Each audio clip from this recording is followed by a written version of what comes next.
بسم الله الرحمن الرحيم.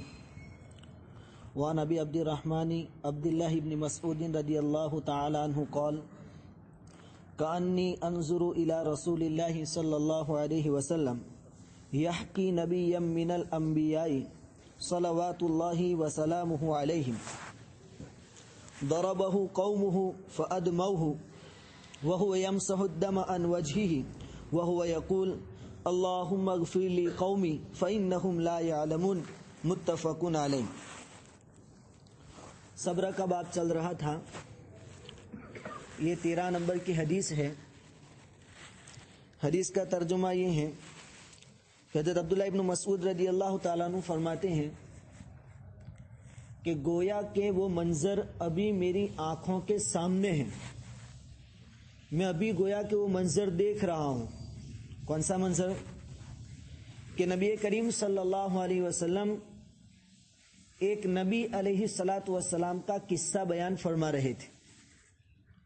بہت سی مرتبہ ہوتا یوں ہے کہ بات پرانی ہوتی ہے لیکن انسان اس انداز سے بیان کرتا ہے کبھی میری آنکھوں کے سامنے یہ واقعہ گزرا.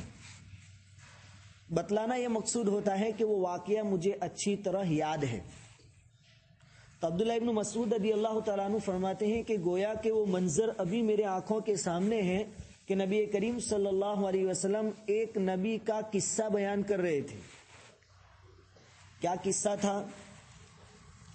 ضربہ قومہ فأدموہ، کہ ان نبی کو ان کی قوم نے پٹائی کر دی، مارا. فأدموہ، یہاں تک کہ ان کو لہو لہان کر دیا، ایسی شدید مار ماری. وَهُوَ يَمْسَحُ الدَّمَ، امت کے اس رویے کے ساتھ، امت کے اس معاملے کے مقابلے میں نبی کا معاملہ کیا تھا کہ وہ جو نبی تھے وہ اپنے چہرے سے خون صاف کر رہے تھے. وَهُوَ يَقُولُ، اور یوں دعا کر رہے تھے: اللہم اغفر لی قومی، اے میرے پروردگار میری قوم کو معاف کر دے. فإنہم لا یعلمون، یقیناً یہ لوگ نادان ہیں، میرے مرتبے کو، میرے درجے کو اور میری نبوت کو جانتے نہیں. تو اس حدیث میں اس نبی علیہ الصلاۃ والسلام کا صبر بیان کیا گیا. اس مناسبت سے یہ حدیث اس باب میں لائی گئی. اب وہ نبی سے کون نبی مراد ہے، اس میں محدثین کے الگ الگ اقوال ہیں. امام قرطبی رحمۃ اللہ علیہ فرماتے ہیں کہ یہ نبی سے مراد حضرت نوح علیہ الصلاۃ والسلام ہے، کہ نوح علیہ الصلاۃ والسلام کی قوم نے ان کو مارا تھا اور اس طریقے سے لہو لہان کر دیا تھا. لیکن بعض دوسرے علماء ہیں، محدثین ہیں، وہ یوں فرماتے ہیں کہ اس سے خود نبی کریم صلی اللہ علیہ وسلم کی ذات مبارک ہے، ذات مبارک خود مراد ہے. نبی کریم صلی اللہ علیہ وسلم اپنا خود کا قصہ بیان فرما رہے ہیں اور ہم سب جانتے ہیں کہ ایسے واقعات پیش آئے ہیں. جب نبی کریم صلی اللہ علیہ وسلم طائف والوں کو ایمان کی دعوت دینے کے لیے تشریف لے گئے تو اس طائف کے سفر میں ہمارے نبی کریم صلی اللہ علیہ وسلم کو پتھروں سے مارا گیا. آپ کا جسم اطہر لہو لہان بھی ہوا تھا. اور بعض محدثین اور بعض علماء یوں فرماتے ہیں کہ یہ غزوہ احد کے وقت کا قصہ ہے، کہ اس وقت بھی آپ کو معلوم ہے کہ ایک کافر نے نبی کریم صلی اللہ علیہ وسلم کو اس زور سے پتھر مارا تھا کہ آپ سورین کے بل زمین پر گر گئے تھے اور آپ کے دانت مبارک بھی شہید ہو گئے تھے. تو کہتے ہیں کہ یہ اس وقت کا قصہ ہے اور خود نبی کریم صلی اللہ علیہ وسلم کا قصہ ہے. دیکھو امت کا معاملہ نبی کے ساتھ یہ ہے کہ نبی ان کو دعوت دے رہا ہے اللہ کی طرف، اللہ کے دین کی طرف، اور امت اوپر سے نبی کو مار رہی ہے، تکلیف پہنچا رہی ہے. کبھی یہ تکلیف زبانی ہوتی ہے، کبھی جسمانی ہوتی ہے. جیسا کہ قرآن کریم نے بار بار ذکر فرمایا کہ جب بھی کسی قوم کے پاس نبی کو بھیجا گیا تو نافرمانوں نے اس نبی کو پاگل کہا ہے، مجنون کہا ہے. یہ زبانی تکلیف. اور جیسا کہ یہ قصہ اور ایسے کئی واقعات ہیں جس میں نبیوں کو جسمانی تکلیف بھی پہنچائی گئی. امت کے اس معاملے کے باوجود نبیوں کا معاملہ یہی تھا کہ وہ اپنی امت کے لیے دعائے مغفرت فرماتے تھے اور ان کے لیے ہدایت مانگتے تھے. یہ سبق ہمارے لیے بھی ہیں کہ جب کہ ہم دین کی دعوت لوگوں تک پہنچانے کے لیے اٹھ کھڑے ہوئے ہیں تو رکاوٹیں ہمارے سامنے بھی ہوگی. کبھی تو کوئی زبانی تکلیف پہنچائے گا، یوں کہے گا کہ وہ اتنے سالوں تک گناہ میں زندگی گزار دی اور اب صوفی صاحب بن گئے، نوجوان تھا، گنہگار تھا، پہلے اچھی زندگی نہیں تھی، اللہ نے توفیق دی، اللہ کے راستے میں نکل گیا، اس کی زندگی تبدیل ہو گئی، تو تانے دینے والے تانے دیں گے، لیکن اس وقت صبر کرنا ہے، یہ نبی کا طریقہ ہے۔ اور کبھی کبھار جسمانی تکلیف بھی ہو سکتی ہے، قرآن کریم نے بھی اس کو ذکر فرمایا، والعصر ان الانسان لفی خسر، تمام انسان نقصان اور خسارے میں ہے، الا الذین آمنوا وعملوا الصالحات، مگر جو لوگ ایمان لائے اور اچھے اعمال کیے، وعملوا الصالحات وتواصوا بالحق، اور لوگوں کو حق بات کی دعوت دی، اور جب حق بات کی دعوت دیں گے تو آپ کو تکلیف پہنچے گی، تکلیف پہنچائی جائے گی، تو پھر بعد میں فوراً اللہ تعالیٰ نے فرمایا وتواصوا بالصبر، کہ خود بھی صبر کریں اور دوسروں کو بھی صبر کی نصیحت کریں۔ تو ہمارے لیے بہت بڑا سبق یہ ہے کہ اللہ کے راستے میں اگر کچھ تکلیفیں برداشت کرنی پڑے تو برداشت کر لیں، شکوے شکایت کے الفاظ ہماری زبانوں پر نہ ہو۔ اللہ تعالیٰ مجھے بھی اور آپ سب کو ان باتوں پر عمل کرنے کی توفیق عطا فرمائے۔ دوسری ایک حدیث ہے، وعن ابی سعید وابی ہریرہ رضی اللہ تعالی عنہما عن النبی صلی اللہ علیہ وسلم قال ما يصيب المسلم من نصب ولا وصب ولا هم ولا حزن ولا اذى ولا غم حتى الشوكة يشاكها الا كفر الله بها من خطاياه، متفق علیہ۔ دیکھو آج کے دور میں ہر انسان اپنی ترقی چاہتا ہے، اور چونکہ نفسانیت کا اور حسد کا دور ہے، اس لیے ہر ایک یہ چاہتا ہے کہ میں ترقی کروں، میرا پڑوسی، میرے بازو والا، میرے ساتھ والا پیچھے رہ جائے۔ اللہ ماشاء اللہ کچھ مخلصین بھی ہوتے ہیں جن کی برکت سے یہ نظام چل رہا ہے دنیا کا۔ اب آج کے زمانے میں اگر کوئی آدمی پریشان حال ہوتا ہے، کسی مصیبت میں گرفتار ہوتا ہے، تو اس کے کندھے پر ہاتھ رکھنے والا، اس کے سر پر ہاتھ رکھنے والا ایسا کوئی آدمی بہت مشکل سے ملے گا کہ جو اس کو تسلی دے، کچھ ہمت افزائی کے کلمات اس کو کہیں، ایسے لوگ بہت کم ملیں گے۔ ایسے میں یہ نبی کریم صلی اللہ علیہ وسلم کے ارشادات ہمارے لیے گویا کہ مرہم پٹی کی طرح ہے، ہمارے زخم کے لیے مرہم ہے۔ نبی کریم صلی اللہ علیہ وسلم کے ارشادات یہ ہمارے لیے تسلی ہے۔ کیا حدیث ہے؟ حضرت ابو سعید خدری اور ابو ہریرہ رضی اللہ تعالیٰ عنہما دونوں صحابی نبی کریم صلی اللہ علیہ وسلم سے نقل فرماتے ہیں کہ نبی کریم صلی اللہ علیہ وسلم نے ارشاد فرمایا ما یصیب المسلم من نصب، مسلمان کو جو کچھ بھی تھکاوٹ پہنچتی ہے، اب ظاہری بات ہے بیپاری آدمی ہے، تاجر ہے، پورا دن اپنے کاروبار میں مشغول تھا، اس کی وجہ سے وہ تھکے گا۔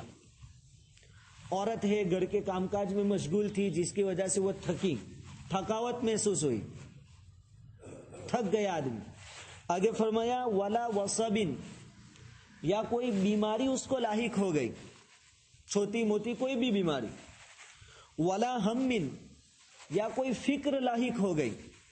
ہمون کس کو کہتے ہیں کہ مستقبل یعنی آنے والے زمانے میں کوئی مصیبت یا پریشانی آنے والی تھی، اس کے خیال سے آدمی کے اندر جو فکر ہوتی ہے، ابھی وہ آئی نہیں ہے، صرف اس کے سوچ سے، اس کے خیال سے آدمی کے اندر کبھی کبھی فکریں بڑھ جاتی ہیں، اس وقت جو فکر ہوتی ہے، جو پریشانی اور ٹینشن ہوتا ہے، اس کو ہمون کہتے ہیں۔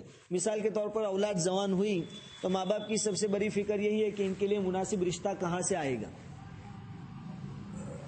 اپنی جوان بیٹی کو دیکھ کر باپ راتوں کی نیند اس کی حرام ہو جاتی، ایک فکر، جوان اولاد کی شادی کی فکر، رشتہ آئے گا بھی کہ نہیں آئے گا، آئے گا تو کیسا ہوگا، زندگی کا سوال۔ تو خالی ابھی تو مستقبل میں ایک بات پیش آنے والی ہے، اس کا خیال ابھی کر رہا ہے، جس کی وجہ سے اس کو تھوڑی سی پریشانی ہوئی، اس کو کہتے ہیں ہمون۔ اور آگے فرمایا ولا حزن، حزن کہتے ہیں مصیبت، یعنی جو مصیبت اس کے اوپر آ چکی، اس کی وجہ سے اس کو جو تکلیف محسوس ہوئی، اس کو کہتے ہیں حزن۔ تو چاہے آنے والی کسی مصیبت کی فکر لاحق ہو گئی، یا کوئی مصیبت آ چکی ہے اس کی وجہ سے کوئی تکلیف پہنچی، وہ اذن، یا یوں ہی کوئی تکلیف پہنچ گئی، جسمانی روحانی، ٹھوکر لگ گئی، ہاتھ پیر ٹوٹ گیا، سر میں درد ہو گیا، یا پیسوں کی لائن سے، کھانے پینے کی لائن سے، اپنے خاندان کی لائن سے، بیوی بچوں کی لائن سے کوئی پریشانی اس کو لاحق ہو گئی، ولا غمن، یا کوئی ایسی بات پیش آئی جس سے انسان گھٹن محسوس کرتا ہے اپنے اندر ہی اندر گھٹتا جا رہا ہے، تو چاہے نصبن ہو یعنی تھکاوٹ ہو، وصبن ہو یعنی بیماری ہو، چاہے ہم ہو، چاہے حزن ہو، چاہے کوئی تکلیف ہو، چاہے تو کوئی غم اور گھٹن ہو، حتی الشوکۃ، یہاں تک کہ وہ کانٹا، یوشا کہا، جو مسلمان کے پیروں میں یا کسی جگہ چبھتا ہے، مسلمان کو جو کانٹا چبھتا ہے، الا کفر اللہ بہا من خطایا، مگر یہ کہ اللہ تعالیٰ اس کے گناہوں کا کفارہ بنا دیتے ہیں۔ یہ جو تکلیف پہنچی اس کے بدلے میں اللہ تعالیٰ اس کے گناہوں کو مٹا دیتے، معاف کر دیتے۔ کتنی بڑی بات ہے یہ! کسی نہ کسی طرح کی تکلیفیں ہماری زندگی میں روزمرہ پیش آتی ہی آتی، چھوٹی موٹی فکریں ہوتی ہے، تھکاوٹ تو ہر ایک کو محسوس ہوتی ہے، اس کے بدلے میں بھی مسلمان کے گناہ اللہ تعالیٰ معاف فرما دیتے ہیں۔ بس ہمیں اس بات کا استحضار رکھنا ہے، یہ بات یاد رکھنی ہے کہ ہر تکلیف اور پریشانی کے وقت ہمارا سیدھا دھیان اللہ کی طرف جاوے، ہم یوں سوچیں کہ اس کے ذریعے اللہ میرے گناہوں کو دھو رہا ہے، معاف کر رہا ہے، اتنا دھیان خالی رہے اور صبر سے کام لیں۔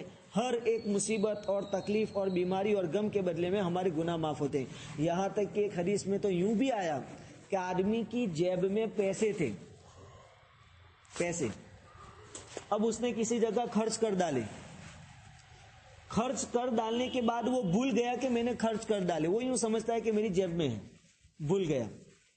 اب کسی جگہ پیسوں کی ضرورت پیش آئی، اس نے جیب میں ہاتھ ڈالا اور دیکھا کہ پیسے نہیں ہیں، اور اس کو یہ بھی پتا نہیں، یہ بھول گیا ہے کہ میں نے خرچ کر ڈالے، تو اچانک اس وقت آدمی پریشان ہو جاتا ہے، تو اس پریشانی کی وجہ سے بھی اللہ تعالیٰ اس کے گناہوں کو معاف کر دیتے ہیں۔ کتنی بڑی بات ہے! موبائل کا دور ہے، صبح میں موبائل گھر پہ رکھ کے آئے تھے چارج میں، اور مسجد میں دوسرے کا موبائل دیکھ کر نماز کے بعد باہر نکلے، دوسرے کے ہاتھ میں دیکھ کر کہا کہ میں موبائل نکالوں، اچانک ہاتھ ڈالا، موبائل نہیں تھا، اور یاد نہیں آیا کہ گھر پہ رکھ کے آیا ہوں، تو آدمی پریشان ہو گیا، تو اس پریشانی کی وجہ سے بھی اللہ تعالیٰ اس کے گناہوں کو معاف فرما دے۔ تو مومن کے لیے تو یہ دنیا جو ہے نا پوری نعمت ہی نعمت ہے، اللہ کی طرف سے انعامات ہیں تو شکریہ ادا کرے، اور اگر ایسی چھوٹی موٹی پریشانیاں ہیں تو اس پر صبر سے کام لیں، اس کی وجہ سے بھی اس کے گناہ معاف کر دیے جاتے ہیں۔ یہ بہت بڑی بات ہے۔ عورتوں میں عام طور پر یہ شکایت ہوتی ہے کہ پورا دن گھر کا کام کرنے کا، کپڑے دھو، کھانا پکاؤ، بچوں کی پرورش کرو وغیرہ وغیرہ، تھک جاتی ہے بیچاری، ان کو یہ فضیلت سناؤ کہ تمہاری تھکاوٹ سے بھی تمہارے گناہ معاف ہو جاتے، اور یہ تو بخاری شریف کی حدیث، اس روایت میں کوئی کلام نہیں، بالکل صحیح اور سچی حدیث، یہ فضیلتیں ان کو سناؤ۔ تیسری اور آخری حدیث میں پڑھ دیتا، وعن ابن مسعود رضی اللہ تعالی عنہ قال دخلت علی النبی صلی اللہ علیہ وسلم وہو یوعک۔ حضرت عبداللہ ابن مسعود رضی اللہ تعالیٰ عنہ فرماتے ہیں کہ ایک مرتبہ میں نبی کریم صلی اللہ علیہ وسلم کی خدمت میں حاضر ہوا، وہو یوعک، میں نے دیکھا کہ نبی کریم صلی اللہ علیہ وسلم کو شدید بخار تھا، بڑی تیزی کے ساتھ۔ فقلت، حضرت عبداللہ ابن مسعود فرماتے ہیں کہ میں نے عرض کیا، یا رسول اللہ انکا توعک وعکا شدیدا، آپ کو تو بہت سخت بخار ہے۔ بعض روایتوں میں یوں آیا ہے کہ اس وقت نبی کریم صلی اللہ علیہ وسلم چادر اوڑے ہوئے تھے، لیتے ہوئے تھے چادر اوڑھ کر، وہ بخار اتنا سخت تھا، اس کی گرمی اتنی شدید تھی کہ چادر کے اوپر سے بھی اس کی شدت محسوس ہوتی تھی، اس کی حرارت اور گرمی محسوس ہوتی تھی، اتنا تیز بخار تھا۔ حضرت عبداللہ ابن مسعود کہتے ہیں کہ میں نے عرض کیا کہ آپ کو تو بہت بخار ہے۔ قال اجل، نبی کریم صلی اللہ علیہ وسلم نے فرمایا ہاں بہت بخار ہے۔ انی اوعک کما یوعک رجلان منکم، نبی کریم صلی اللہ علیہ وسلم نے فرمایا کہ مجھے اتنا شدید بخار آتا ہے جتنا کہ تم میں سے 2 آدمیوں کو بخار آتا ہے۔ عام آدمیوں میں 2 آدمیوں کو جتنا بخار آتا ہے اتنا بخار اکیلے نبی کریم صلی اللہ علیہ وسلم کو آتا ہے، ہم سے ڈبل، لیکن زبان پر کوئی شکوہ شکایت نہیں۔ آگے فرمایا قلت، حضرت عبداللہ ابن مسعود رضی اللہ تعالیٰ عنہ فرماتے ہیں کہ میں نے عرض کیا کہ ذالک ان لک اجرین، کہ آپ کو ہم میں سے 2 آدمیوں کے برابر بخار آتا ہے، یعنی ڈبل بخار آتا ہے، یہ اس لیے بھی تو ہے کہ آپ کو ثواب بھی تو ڈبل ملتا ہوگا۔ ظاہری بات ہے کہ جتنی زیادہ تکلیف برداشت کرو گے اتنا زیادہ ثواب۔ اس لیے حدیث میں یوں آتا ہے کہ آپ کھڑے ہو کر نفل نماز پڑھو تو اس کا زیادہ ثواب، اور بیٹھ کر نفل نماز پڑھو تو اس سے آدھا ثواب۔ جتنی تکلیف زیادہ ثواب اتنا زیادہ۔ عبداللہ ابن مسعود رضی اللہ تعالیٰ عنہ نے عرض کیا کہ آپ کو ثواب بھی تو ڈبل ملے گا۔ قال اجل ذالک کذالک، نبی کریم صلی اللہ علیہ وسلم نے فرمایا، کہا یہی بات ہے، مجھے تمہارے مقابلے میں ثواب بھی ڈبل ملے گا، کیونکہ جتنی زیادہ تکلیف اتنا زیادہ ثواب۔ آگے فرمایا نبی کریم صلی اللہ علیہ وسلم نے، ما من مسلم یصیبہ اذی، کوئی بھی مسلمان ہو جس کو کوئی تکلیف پہنچے، اذن یعنی تکلیف کسی بھی لائن کی، شوکۃ فما فوقہا، یا تو اس کو کانٹا چبھ جاوے یا اس سے بھی چھوٹی کوئی تکلیف پہنچے۔ مان لو کہ مچھر نے کاٹ لیا، یہ بھی تو ایک تکلیف ہے ہمارے لیے، تو کانٹا چبھے یا اس سے بھی کم کوئی تکلیف پہنچے، الا کفر اللہ بہ سیئاتہ، مگر اس کے بدلے میں بھی اللہ تعالیٰ اس کے گناہوں کو معاف فرما دیتے ہیں۔ کتنی بڑی بات ہے ہماری، مچھر پریشان کرتے ہیں، اس کے بدلے میں بھی ہمارے گناہ معاف ہو جاتے ہیں۔ یہ قاعدہ نبی کریم صلی اللہ علیہ وسلم نے ارشاد فرما دیا، وحطت عنہ ذنوبہ، اور آگے فرمایا کہ اللہ تعالیٰ اس کے گناہوں کو ایسے معاف کر دیتے ہیں، ایسے مٹا دیتے ہیں، کما تحط الشجرۃ ورقہا، جیسا کہ پتجھڑ کی موسم میں درخت کے پتے گرتے ہیں اور جھڑ جاتے ہیں، ایسے اس آدمی کے گناہ معاف ہو جاتے ہیں۔ اس روایت میں 2 باتیں، ایک بات تو یہ کہ جو آدمی اللہ سے جتنا زیادہ قریب ہوتا ہے اس کی آزمائش اتنی زیادہ ہوتی ہے۔ اقربارہ بیش بود حیرانی، جو جتنا زیادہ قریب ہوتا ہے اس کی آزمائش زیادہ ہوتی ہے۔ خود نبی کریم صلی اللہ علیہ وسلم کا ارشاد ہے، ان اشد الناس بلاء الانبیاء، لوگوں میں سب سے زیادہ آزمائشیں انبیاء کی ہوتی ہیں، کیونکہ وہی اللہ کے زیادہ قریب ہوتے ہیں۔ ثم الامثل فالامثل، پھر جو ان سے قریب ہوتا ہے ان کو، جیسے صحابہ کرام کو تکلیفیں پہنچی، پھر جو ان سے قریب ہوتا ہے ان کو، تو جو جتنا زیادہ قریب ہوتا ہے اتنی زیادہ اس کی آزمائش ہوتی ہے۔ کہ اللہ رب العزت کا طریقہ کار ہے، سنت اللہ ہے، یہ اللہ کی عادت ہے۔ اور دوسری بات کہ عام طور پر ہمارے ذہنوں میں یہ بات رہتی ہے کہ کوئی آدمی بیماری میں مبتلا ہوا تو ہمارے ذہن میں فوراً آتا ہے کہ گنہگار ہے تو گناہ کی سزا کے طور پر بیماری لائق ہوئی ہے۔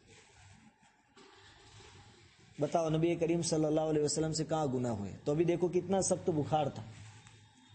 کہنے کا مطلب یہ کہ مصیبت کا آنا یہ اس بات کی دلیل نہیں ہے کہ یہ بندہ گنہگار تھا اس لیے مصیبت آئی۔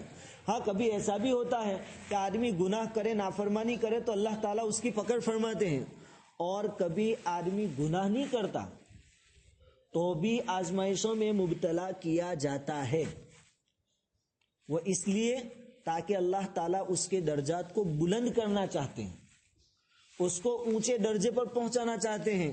مشکات شریف میں ایک روایت ہے کہ آدمی، اس کا خلاصہ کہہ رہا ہوں، آدمی اللہ تعالیٰ سے دعا کرتا ہے کہ جنت کے اعلیٰ درجات میں مجھے ٹھکانہ دے، جنت الفردوس عطا فرما، یہ جنت کا سب سے اعلیٰ درجہ۔ اب اس آدمی کے اعمال ایسے نہیں ہوتے ہیں کہ وہ جنت الفردوس میں جاوے، اعمال ایسے نہیں ہوتے، لیکن اللہ تعالیٰ پھر اس کو بیماریوں میں مبتلا کرتے ہیں اور پھر اس کو صبر کی توفیق بھی دیتے ہیں۔ وہ بندہ صبر کرتا ہے، اللہ تعالیٰ اس کے صبر کی وجہ سے جنت کے اونچے درجے تک اس کو پہنچا دیتا ہے۔ تو کوئی آدمی مصیبتوں میں گرفتار ہو اس کا مطلب یہ نہیں کہ وہ گنہگار ہے، اور کوئی آدمی خوشحال ہو اس کا مطلب یہ بھی نہیں کہ اللہ اس سے راضی ہے۔ کچھ بھی ہو سکتا ہے۔ بڑے بڑے اللہ والے جنہوں نے اپنی زندگی پوری قرآن حدیث سب پڑھانے میں گزار دی، اللہ کے راستوں میں گزار دی، وہ بھی کیسی کیسی بیماریوں میں مبتلا ہوتے ہیں۔ کسی کو کینسر ہو جاتا ہے، کوئی پیرالیسس کا شکار ہو جاتا ہے، جس زبان سے پوری زندگی حدیثیں پڑھائی، قرآن پڑھایا، نمازیں پڑھائی، پھر بھی پیرالیسس، زبان بند ہو جاتی ہے، تو کیا ہم یوں کہیں گے کہ اس کے گناہ کی وجہ سے ایسا ہوا؟ ہم ایسا نکی نہیں کر سکتے۔ ممکن ہے کہ اللہ تعالیٰ اس بیماری کے ذریعے اس کو اونچے درجے تک پہنچانا چاہتے ہو. مشکات شریف کی روایت، اس کا خلاصہ میں نے آپ کے سامنے بیان کر دیا کہ آدمی اللہ سے دعا کرتا ہے کہ اونچے درجات پر پہنچا دیں، لیکن اس کے اعمال ایسے نہیں ہوتے تو اللہ اس کو بیماریوں میں مبتلا کرتے ہیں، صبر کی توفیق دیتے ہیں، اور صبر کی وجہ سے اللہ تعالیٰ اس کو اعلیٰ درجات تک پہنچا دیتے ہیں. تو خلاصہ کلام یہ کہ کوئی بھی پریشانی اور مصیبت چھوٹی ہو یا بڑی ہو، مسلمان کو چاہیے کہ بجائے اس کے کہ وہ ہائے واویلا کرے، لوگوں سے شکوہ شکایت کریں، اس پر صبر کریں اور اللہ سے عافیت مانگیں. اس کا مطلب یہ بھی نہیں کہ ہم بیماری مانگیں اللہ سے، اور یہ بھی نہیں کہ اللہ سے کہے کہ مجھے پریشانیوں میں ڈال دیں. ایک شخص کو نبی کریم صلی اللہ علیہ وسلم نے دیکھا، بالکل دبلا پتلا ہو گیا تھا. نبی کریم صلی اللہ علیہ وسلم نے پوچھا کہ اس کی حالت ایسی کیوں ہو گئی؟ تو صحابہ کرام نے عرض کیا کہ اس وجہ سے کہ اس نے اللہ سے یہ دعا مانگی کہ اللہ آخرت میں جو کچھ مجھے عذاب دینا ہو سزا وہ دنیا میں دے دے. نبی کریم صلی اللہ علیہ وسلم نے فرمایا کہ اس طرح دعا نہیں کرتے، اللہ سے عافیت مانگو، عافیت مانگو، ہمیشہ عافیت مانگو، بیماری سے شفا مانگو، اس کی دوا بھی کرو، دوا کروانا یہ بھی سنت. بہرحال یہ جو 3 حدیثیں پڑھا اس کا خلاصہ یہی ہے کہ ہر معاملے میں آدمی صبر سے کام لیں اور صبر کرے، ساتھ میں ثواب کی نیت بھی ہو تو انشاءاللہ اس کے گناہ معاف ہوں گے اور اس کے درجات بھی اللہ رب العزت بلند فرمائیں گے. اور کوئی آدمی بیمار ہے، پریشانی میں مبتلا ہے، اس کے پاس جب ہم جاویں تو یہ چند حدیثیں ان کو سناویں کہ دیکھو حدیث میں یوں آیا، حدیث میں یوں آیا ہے، آپ کو اتنا ثواب ملے گا، آپ صبر کرو گے تو آپ کے گناہ معاف ہو جائیں گے، آپ کے درجات اللہ تعالیٰ بلند فرما دیں گے. واقعتاً آج کے دور میں نبی کریم صلی اللہ علیہ وسلم کی احادیث ارشادات ہمارے لیے مرہم پٹی ہے، ہمارے زخم کو مرہم لگانے کے برابر ہے. ورنہ انسانوں میں اب وہ بات باقی نہیں رہی، اللہ ماشاءاللہ چند اللہ کے بندے ہوتے ہیں، باقی ہر ایک اب دوسرے کی پریشانی دیکھ کر خوش ہوتا ہے. یہ حالات ہے آج، یہ حالات. ایسے میں نبی کریم صلی اللہ علیہ وسلم کی احادیث ہمارے لیے بہت قیمتی ہیں. اللہ رب العزت ہر ایک کو صبر سے کام لینے کی توفیق عطا فرمائے.